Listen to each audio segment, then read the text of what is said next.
الحمد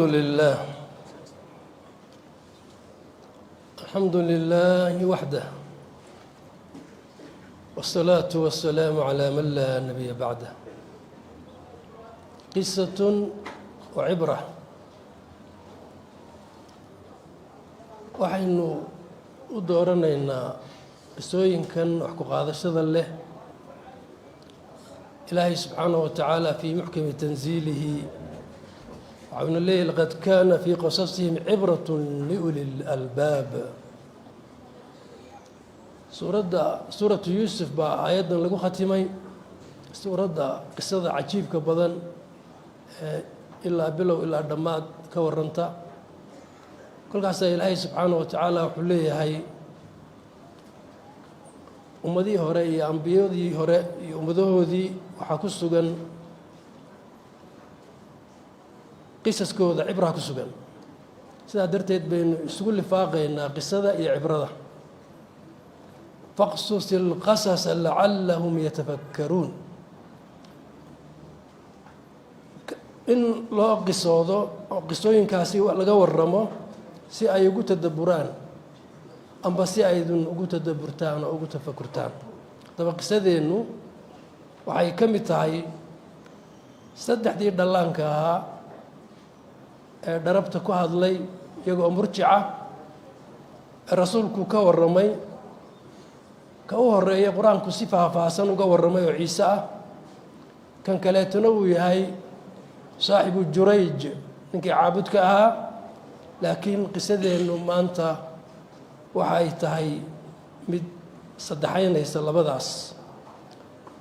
qisada yuusuf arrinteeda iyadu ma ansixin, kuwan ba ansaxday.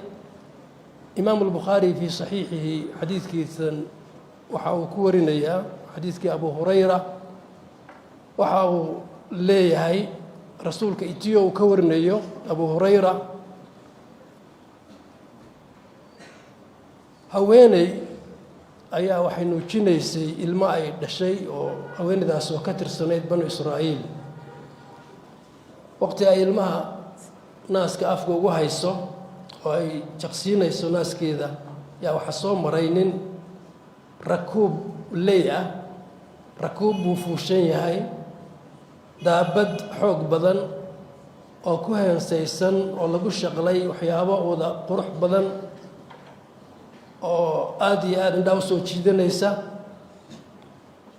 muuqaalkiisa isaga oo ay ka muuqanayso haybad fara badan, qurux, dhalaal, caafimaad, xoogganaan, daabaddiisana sidaasi leh la mida ayaa bani aadanku badi waa indha ku garaad leh. haweeneydii ilmaha jaqsiinaysay baa kolkaa intuu saameeyey muuqaalkaas ayaa waxay tihi allaahuma ajcal liibnii milah. ilaahayow inankaygan yar kaas oo kale ka dhig. inankii yaraa ee murjuc ahaa ee ay naaska jaqsiinaysay ayaa ilaahay ka dhawaajiyey. waxaanuu yidhi allaahuma laa tajcalnii milah, ilaahow kanoo kale hayga dhigin. dadna naaskiisiibuu ku noqday. waa qudrad ilaahay. naaskiisiibuu iska sii jaqay.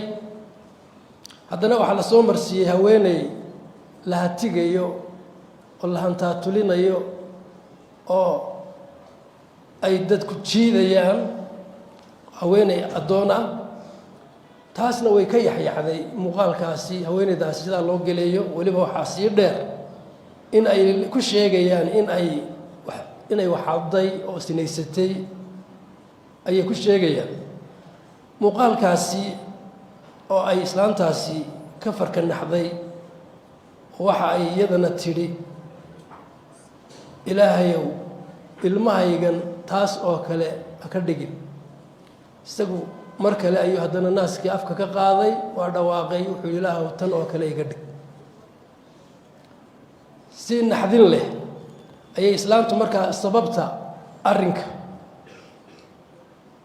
ayay ilmihii, waa ilmo hadli kari jiray marka hore ma ahayn. ilmihii baa markaa hadlaya.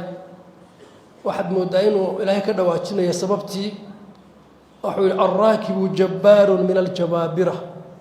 kan aada lahayd kan oo kale ka dhig wuxuu ahaa nin kaafira oo taaqiya oo jabbaar ah oo jabaabirada ka mid ah tani addoonta tan la jiidayey ee la lahaa waxbaad xadday waxbaad sinaysatayna waxba may samayn waxay ahayd mu'minad bay ahayd halkaa waxay nooga muuqanaysaa bani aadamku waa indha ku garaad leh waa indhow arag wax intaa ka sii shisheeye ma arkaan laakiin maanta ayay tani aada u badan tahay waxaynu arkaynaa jabbaar min aljabaabira oo ah waqooyiga kuuriya ka madaxweynaha ka ah ee dhoorka leh ee hareeraha xiira oo dhalinyarteennii ay sidaas oo kale noqdeen taa macnaheedu waxa weeyaan lisaanulxaalku waxa weeye inay dhalinyarteennu leeyihiin ay leeyihiin ilaahu jabbaarkaas oo kale naga dhig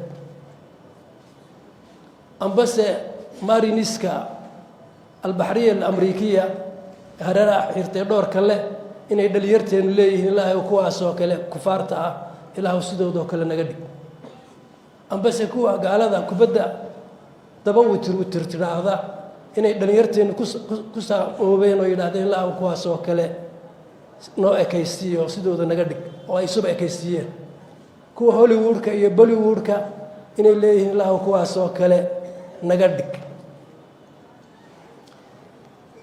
waxay u eg tahay tii qaaruun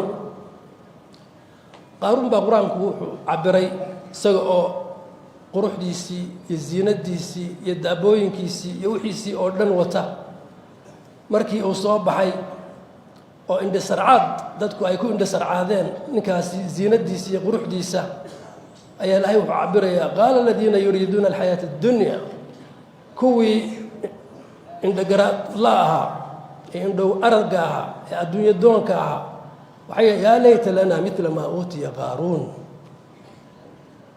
alla maa waxa qaaruun la siiyey oo kale nala siiyo marka may aha runtii qof muslima uma qalanto inuu kuwa uu salaada markuu tukanayo uu ka ducaysto oo aan maqduubin calayhim iyo daalliin inuu u ekaado hadduu kuwa u ekaado wuxuu noqonayaa waman tashabbaha biqowmin fahuwa minhum maqduubin calayhim iyo daalliin yahuudi iyo nasraantii iyo majuustii iyo kuwa aan waxbaba caabudin sida kaa hadda aynu sheegaynay kuwaasi haddii uu qofku ershabaho amba u ekaado salaadiina uu tukanayo oo uu leeyahay ilaahu kuwa ha iga mid dhigin bal isagu salaadiisa iyo hays qabadsiiyo iyo kuwa uu shabahay wasala allahu calaa sayidina maxamed